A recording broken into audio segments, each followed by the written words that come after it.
Perkenalkan, nama saya Ma'rifatus Sania dengan NIM 124. Di sini kami ingin mempresentasikan materi ilmu biomedik tentang pembelahan sel. Sebelum ke pembahasan, teman-teman akan memperkenalkan dirinya terlebih dahulu. Perkenalkan, nama saya Berilda Fastiawan, NIM 117.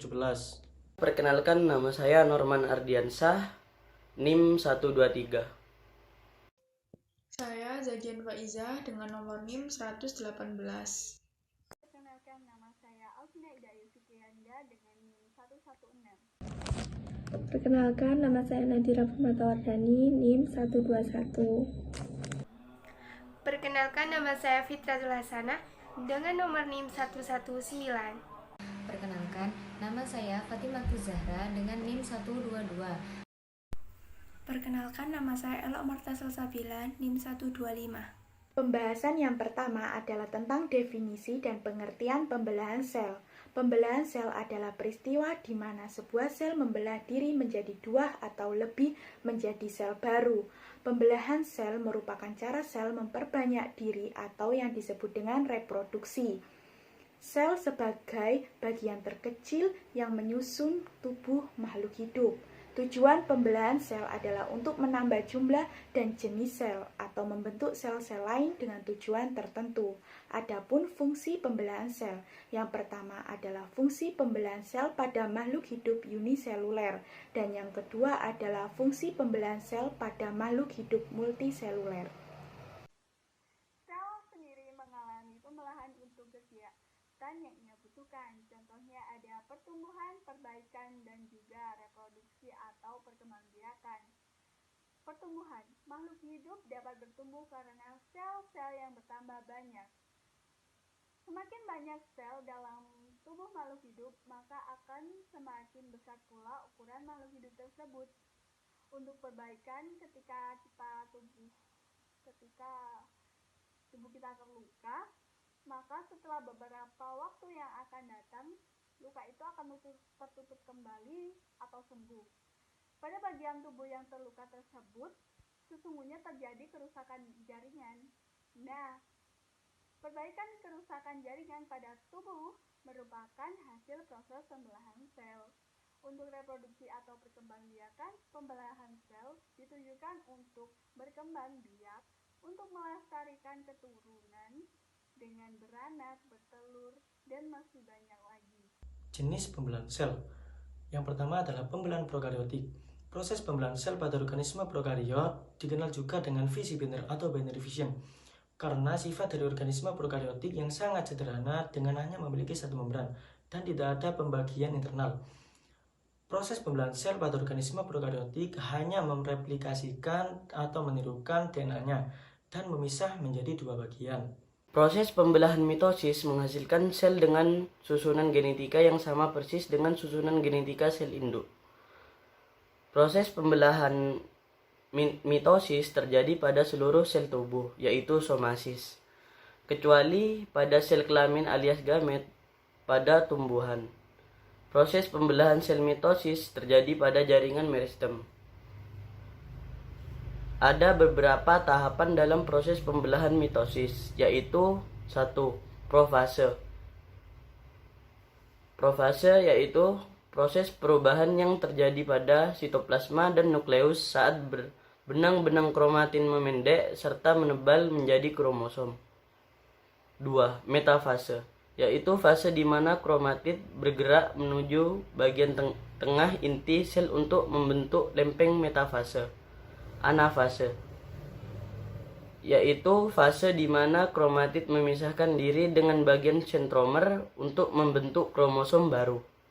4. Telofase, yaitu fase di mana kromosom berubah jadi benang kromatin, sedangkan nukleus dan membran inti terbentuk kembali. Pada tahap ini, sel baru yang identik telah berbentuk.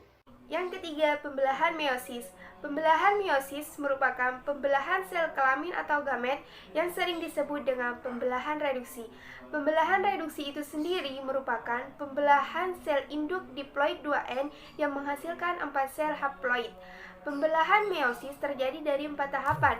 Yang pertama prafase, yang kedua metafase, yang ketiga anafase, dan yang keempat telofase dengan 2 kali pembelahan sel berturut-turut, yakni pembelahan meiosis 1 dan pembelahan meiosis 2, sama seperti dengan pembelahan mitosis.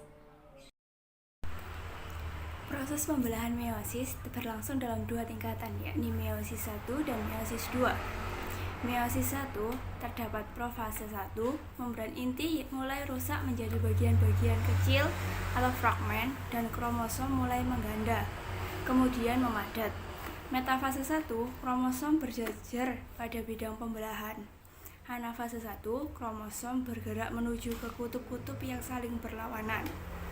Telofase 1, kromosom homolog memisah dan bergerak ke kutub-kutub yang berlawanan, lalu membran inti mulai terbentuk kembali, dan terbentuknya 2 sel anakan yang bersifat haploid. Meiosis 2, profase 2, membran inti mulai rusak menjadi bagian-bagian kecil. Metafase 2, kromosom berjajar pada bidang pembelahan. Anafase 2, kromosom bergerak menuju ke kutub-kutub yang berlawanan. Telofase 2, membran inti terbentuk kembali, lalu terbentuk 4 sel anakan yang bersifat haploid. Pembelahan amitosis. Pembelahan amitosis adalah pembelahan yang spontan, di mana sel langsung membelah menjadi 2. Terjadi secara spontan karena organisme uniseluler seperti bakteri dan cyanobacteria sel prokaryotik yang tidak memiliki membran inti.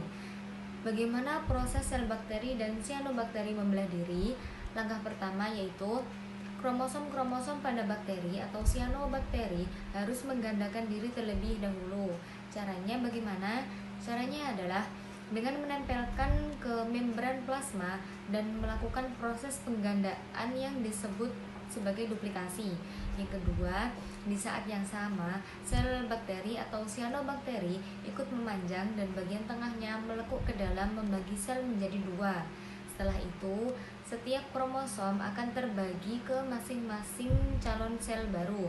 Dan yang terakhir akan terbentuk sekat dan kedua calon sel itu akan terpisah. Akhirnya sel bakteri menjadi 2 sel yang sama persis dengan jumlah susunan kromosom yang sama yang disebut sebagai sel anak. Adapun perbedaan antara pembelahan mitosis dan meiosis adalah yang pertama, pada mitosis mengalami 1 kali pembelahan, sedangkan pada meiosis mengalami 2 kali pembelahan. Yang kedua, mitosis menghasilkan 2 sel anak, sedangkan meiosis menghasilkan 4 sel anak. Yang ketiga, sel anak pada mitosis sama secara genetik, sedangkan meiosis tidak sama secara genetik. Yang keempat, jumlah kromosom sel anak pada mitosis sama dengan induknya, sedangkan pada meiosis setengah dari induknya. Yang kelima, mitosis terjadi di sel tubuh, sedangkan meiosis terjadi di organ reproduksi. Fungsi dari mitosis adalah untuk perbanyakan sel, pertumbuhan, perbaikan, dan reproduksi aseksual. Sedangkan pada meiosis berfungsi untuk membentuk sel kelamin. Di sini saya akan menjelaskan tentang kesimpulan dari materi pembelahan sel, yaitu meiosis hanya terjadi pada sel eukariotik.